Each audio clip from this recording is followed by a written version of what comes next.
মানুহে কিয় জন্ম ললে মানৱ জীৱনৰ উদ্দেশ্য কি ইচ্ছা কি লোভ কি মোহ কি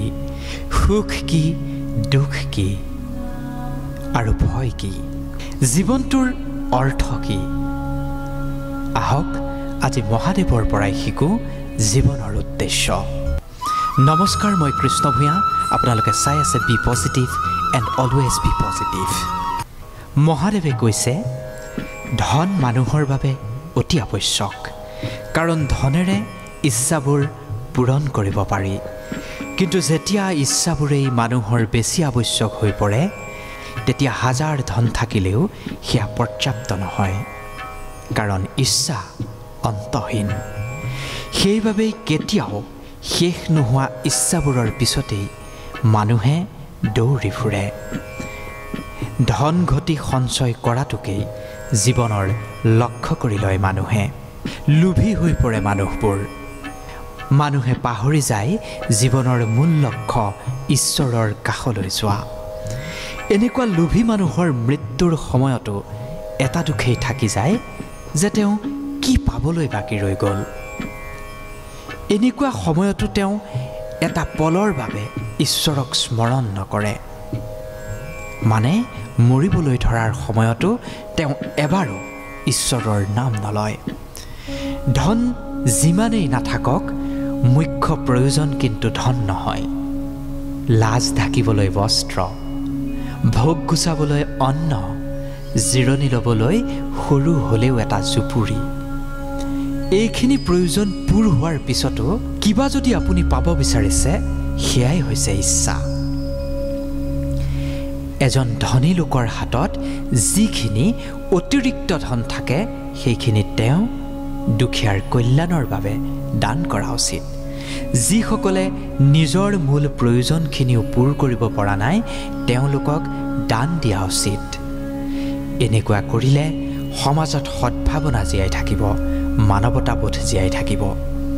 কিন্তু বহু লোকে এই সত্য উপলব্ধি কৰিব নোৱাৰে তেওঁলোকে আহৰণ কৰা ধনৰ প্ৰতি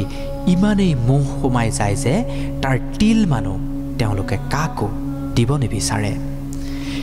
এনেকুৱা লোকৰ তালিকাত প্ৰথমে আছে কুবেৰৰ নাম এই সংসাৰৰ সকলোতকৈ বেছি ধন তেওঁৰ ওচৰতে আছে শক্তিশালী হোৱাটো বহুত বেছি কঠিন কিন্তু তাতকৈও বেছি কঠিন শক্তিশালী হৈ থকাটো আৰু ইয়াৰ বাবে আমি সন্মান কৰিব লাগিব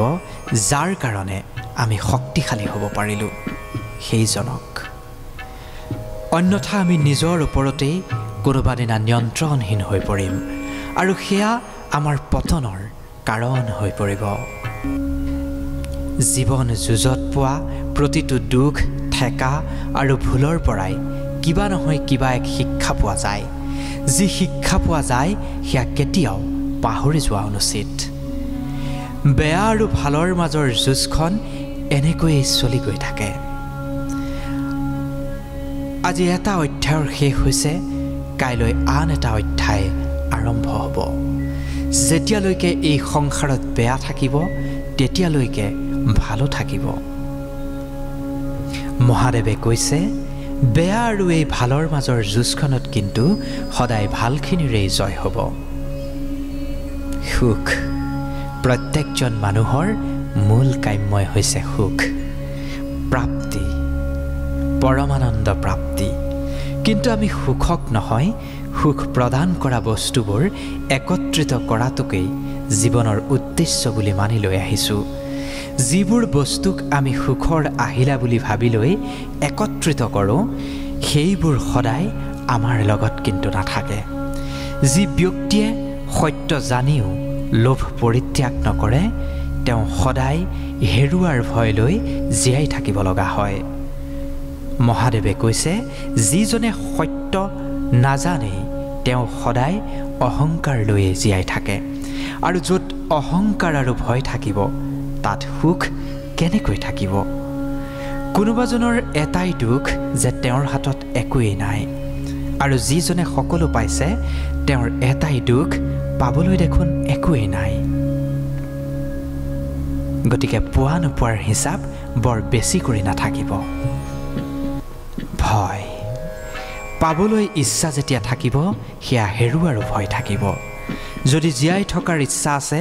তেন্তে মৃত্যুলৈও ভয় থাকিব কিন্তু কেৱল মানুহেই নহয় দেৱতা গন্ধৰ্ব সকলো ভয়ৰ পৰা কিন্তু মুক্ত নহয় কাৰণ ইচ্ছাৰ পৰা কোনোৱেই মুক্ত নহয় আৰু ভগৱান শিৱই কৈছে সকলো পাপৰ প্ৰায়শ্চিত্ৰ দুখ আৰু কষ্ট সহ্য কৰাৰ মাজেৰেহে হয় আৰু ভয়ো শেষত দুখৰেই কাৰণ হৈ পৰে